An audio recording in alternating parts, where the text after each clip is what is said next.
सभापती महोदय, सकाळपासून या ठिकाणी ही जी सर्वसाधारण सभा आपल्या नेतृत्वामध्ये होत आहे, कदाचित मिलिंद भाऊ नंतरची ही पहिली सभा इतक्या वेळ चाललेली असेल। या सभागृहामध्ये सकाळपासून सर्व सदस्यांनी आपल्या भावना या ठिकाणी व्यक्त केल्या, अतिशय तीव्र भावना व्यक्त केल्या। शेवटी ही स्थानिक स्वराज्य संस्थेची निर्मितीच मुळात इथल्या नागरिकांच्या सुविधा आणि मूलभूत सुविधा पुरवण्यासाठी झाली आहे, आणि त्यामध्ये स्वच्छता हा सर्वात मोठा विषय राहिलेला आहे।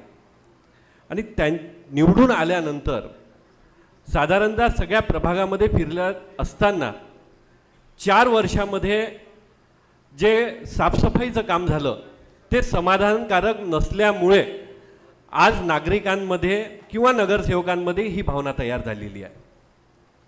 आजचा हा ठराव आहे हा कोणत्या पक्षाचा नाही आहे। विरोधी पक्षनेता इंगोले साहेबांनी सांगितलं की हा जो विषय किंवा हा प्रस्ताव या ठिकाणी मांडलेला आहे हा सत्तारूढ पक्ष आणि विरोधी पक्ष मिळून मांडलेला आहे। याचा अर्थ असा होत आहे की हा कोणाच्या बाजूने किंवा कोणाच्या विरोधात नाही आहे। हा जो प्रस्ताव आहे हा सर्वसामान्य अमरावतीकरांच्या हिताचा असा हा प्रस्ताव आहे। त्यामुळे ही आपली पोट भावना या ठिकाणी मांडली। 4 वर्षापासून समजा प्रशासनाने चांगलं काम करून घेतलं असतं तर कदाचित आज ही वेळ या ठिकाणी आली नसती। त्यामुळे 4 वर्षाच्या कामाचा उभाभव या ठिकाणी झाला, आणि हे प्रशासनाला मान्य करावं लागेल की या काळामध्ये काम झालं नाही आहे। त्यामुळे नवीन सदस्य जे निवडून आलेले आहे पहिल्या महिन्यामध्ये त्यांना त्रास होतो, कारण काही माहीत नसते, वेगवेगळे विषय शिकायला त्यांना वेळ लागतं। परंतु स्वच्छतेच्या विषयामध्ये हे सर्व नगरसेवक सर्वसामान्य नागरिकांच्या टार्गेट होत आहे, आणि तीच भावना आजच्या या सभागृहामध्ये व्यक्त होत आहे। 4 वर्षामध्ये या कॉन्ट्रॅक्टरनी आपल्याला किती लुटलं याचा सर्व आकडेनिशी या सभागृहामध्ये चर्चा झाली। त्यामुळे आपल्याला विनंती आहे की यांना काय ते नियमानुसार आपल्याला कारवाई करायची आहे, आपण ती कारवाई सभापतींच्या निर्देशानुसार करावी, यामध्ये दुमत नाही। आम्ही कोणाच्याही बाजूनी नाही आहे। जे चुकलं त्यांना दंड झाला पाहिजे, त्यांच्यावर कारवाई झाली पाहिजे असं मत आमचं आहे। परंतु हे करत असताना अमरावतीकरांनाही सुद्धा स्वच्छतेच्या संदर्भामध्ये एक स्पष्ट संदेश आजच्या या निमित्तानं गेलं पाहिजे। मिलिंद भाऊनी या ठिकाणी या नवीन कॉन्ट्रॅक्टबद्दल जी लिगली बाजू आहे ती इथे मांडली। ॲडव्होकेट प्रशांत भाऊ देशपांडे यांनी सुद्धा कायद्याच्या ज्या चौकटी आहे त्यामध्ये अधीन राहून सर्व गोष्टींचा या ठिकाणी उल्लेख केला। त्यामुळे मला असं वाटतं की आपण प्रशासनाने काही चुका झाल्या असेल तर त्या चुका आपण कबूल कराव्या। सभागृहामध्ये बसणारा प्रत्येक नागरिक काही वेगळ्या भावनेने आपल्याला व्यक्त होणार नाही, परंतु आपण आम्हाला सांगितलं की या चुका झालेल्या आहेत तर आम्ही त्या दुरुस्त करण्याचा प्रयत्न करू। परंतु आपल्याला स्पष्टपणे आम्हाला सांगावे लागेल की ही त्रुटी राहिलेली आहे, या दुरुस्ती आपल्याला करायची आहे।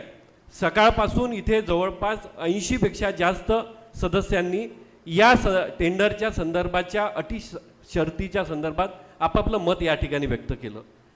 त्या अटी शर्ती आहे, मान्य आहे, परंतु त्यामध्ये त्रुटी राहिलेल्या आहे, कारण ग्राउंडवर फिरणारा नगरसेवक हा प्रॅक्टिकली मांडतो आणि आपण AC रूममध्ये बसून त्या ठिकाणी जे मांडणी करतात, अटी शर्ती तयार करतात, त्यामुळे आपल्या अटी शर्ती आणि आमच्या अटी शर्तीमध्ये खूप फरक आहे। त्यामुळे मला असं वाटतं विलास भाऊ की आपण खूप चर्चा केली, आता बोलण्यासारखं जास्त काही नाही आहे।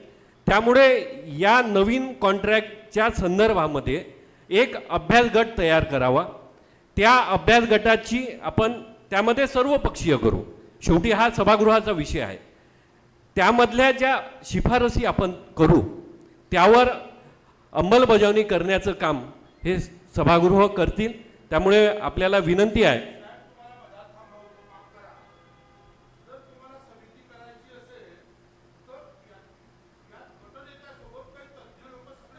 नाही, मान्य आहे.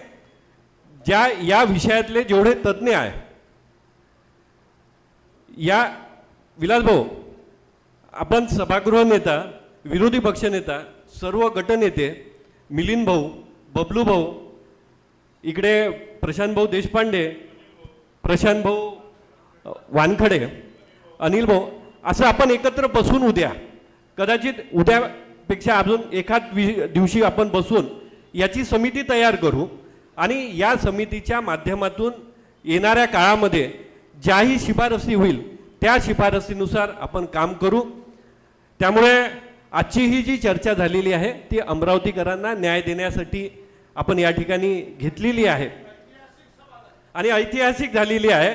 यानंतर या सभागृहामध्ये स्वच्छतेच्या संदर्भामध्ये कोणतीही चर्चा होणार नाही याचं आपण येणाऱ्या काळामध्ये भान ठेवून सर्वसामान्य अमरावतीकरांना कसा न्याय देता येईल याचा मांडणी आपण करावी. धन्यवाद.